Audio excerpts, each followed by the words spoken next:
Hello class, my name is Eric and this is my Java tutorial for one-dimensional arrays and how they behave within memory. For this I created a constructor class which I created two variables within, a string ID and string name. When we create a new instance of this constructor, we want to make sure we're passing in our name and ID. That way it's not empty. We don't have to do it manually either. Within the main class, I create the one-dimensional array. I feed in each one of the constructors, containers, a new ID and new name. We wouldn't just arbitrarily created three of them just to show more than one array, or one more index in the array.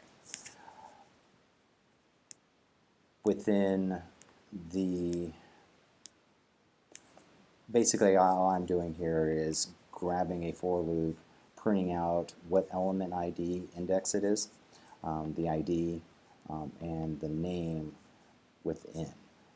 In this for loop, I am showing that you can, if you know a reference to what information is stored within that container, you can search just for that element. This doesn't have to be hard-coded in. It could be a user input on a UI screen that would be able to print out or allow you to edit just this particular element within the one-dimensional array. Each element holds a individual info class in memory, and then it references into memory any populated strings or variables that would be within that class. It's just a simple way of doing or referencing it, so you can pull in multiple objects by referencing one object, opposed to having to create multiple arrays to house these variables.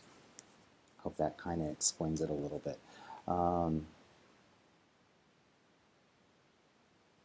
And I believe that's it. When we are printing it out, you can see that at element 0 we are printing out the ID and the name, and it will go through each one of these elements. And then within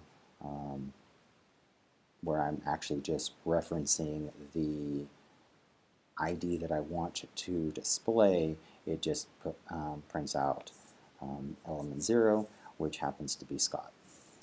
I think that's it. All right, thank you.